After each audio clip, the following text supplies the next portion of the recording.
आज हम जिन सवालों को लेके चलेंगे वो बहुत कॉमन है, जिनमें से सबसे ज़्यादा यही कॉमन है कि डायबिटीज़ है क्या? शुगर लोगों को बड़ा एक लगता है कि शुगर बड़ी आम है, शुगर है क्या चीज़? इसके रीज़न्स क्या हैं कि शुगर क्यों होती है, ठीक है? और नेक्स्ट हम देखेंगे शुगर के लिए कौन-कौन से टेस्ट करवाए जा सकते हैं, कौन-कौन से इंपॉर्टेंट टेस्ट हैं जिनसे पता चल सकता है कि किसी इंसान को शुगर हो गई है।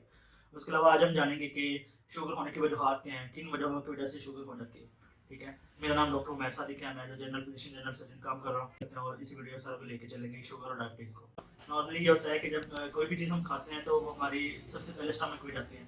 स्टमक में जाने के बाद वो हमारे स्मॉल इंटेस्टाइन में जाती है, जहाँ से वो हमारी ब्लड स्ट्रीम में चली जाती है। जब वो कोई भी डाइट हमारी ब्लड स्ट्रीम में जाती है तो वो चेंज हो जाती है ब्लड ग्लूकोज में। ग्लूकोज होती है, जब ग्लूकोज ब्लड में जाती है तो उसके बाद हमारा जो लिवर है या हमारा लबलबा है इंसुलिन प्रोड्यूस करता है। इंसुलिन जब प्रोड्यूस होती है तो इंसुलिन का ही काम है कि ग्लूकोज को कम करना।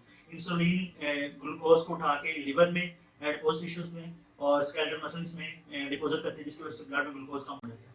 ये तो इसकी नॉर्मल फंक्शनिंग है। उसके बाद हम आ जाते हैं कि जब किसी को शुगर होती है तो होता क्या है। जब किसी को शुगर होती है तो सबसे पहले जो बीटा सेल्स हैं पैंक्रियाज के, वो काम करना छोड़ जाते हैं, ठीक है? उसमें ये होता है कि जब बीटा सेल इंसुलिन प्रोड्यूस ही नहीं कर रहे होते, तो जब इंसुलिन प्रोड्यूस ही नहीं हो रही तो जो ग्लूकोज ब्लड स्ट्रीम में पड़ा हुआ है वो लिवर या एडिपोज टिश्यू या स्केलेटल टिश्यूज में नहीं जाता। सेकेंडली होता क्या है कि इंसुलिन तो प्रोड्यूस ही हो रही होती है, लेकिन वो जो सेल्स हैं जो इनटेक करते हैं ग्लूकोज की इंसुलिन को लेने के बाद, वो उसको रेजिस्टेंस कर देते हैं, जिसकी वजह से इंसुलिन सेंसिटिविटी हो जाती है या रेजिस्टेंस प्रोड्यूस हो जाती है, ठीक है? जिसकी वजह से इंसुलिन तो बन रही है, लेकिन जो ग्लूकोज है वो हमारे सेल्स में, टिश्यूज में जा ही नहीं रहा होता, ठीक है?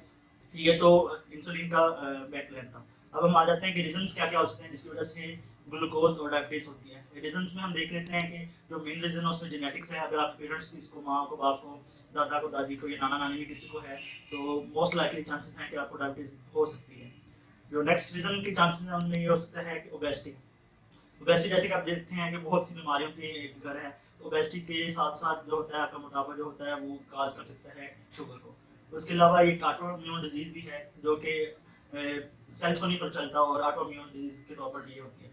और सबसे अहम जो है वो सेडेंटरी लाइफस्टाइल है। हम वर्कआउट नहीं करते, हमारा काम कैसा है, ये सारी चीज़ें मिलके उसमें सेडेंटरी लाइफस्टाइल में हो जाता है। हमारा खाना कैसा है, हम फास्टिंग कैसी कर रहे हैं, हमारा जंक फूड ज़्यादा ले रहे हैं, डाइट कैसी है हमारी, हमारा वर्कआउट प्लान कैसा है, हमारा लाइफस्टाइल कैसा है, हम ज़्यादातर बैठते हैं, हम चलते हैं, क्या करते हैं। अच्छा, बड़े सारे लोगों का ये सवाल होता है कि हमें शुगर होगी, लेकिन इसके लिए सबसे इम्पोर्टेंट टेस्ट कौन सा है? तो देयर आर मल्टीपल टेस्ट जिसमें हम देख सकते हैं कि शुगर हो गई है। सबसे इम्पोर्टेंट जो वर्ल्ड वाइड चल रहा है उसमें ये है कि 7 पॉइंट शुगर चेक करते हैं। उसमें सबसे पहले सुबह फास्टिंग में चेक करते हैं, फिर सुबह के ब्रेकफास्ट से पहले आधा घंटा पहले चेक करते हैं, फिर ब्रेकफास्ट से 2 घंटे बाद चेक करते हैं, फिर लंच से आधा घंटा पहले चेक करते हैं, लंच से 2 घंटे बाद, फिर डिनर में आधा घंटा पहले चेक करते हैं और डिनर के 2 घंटे बाद चेक करते हैं। सबसे अच्छा टेस्ट हम ये माना जाता है। उसके अलावा एक रैंडम टेस्ट होता है कि दिन में किसी भी टाइम उठा के आप देख लेते हैं कि हमारे ब्लड में ग्लूकोज का लेवल कैसा है।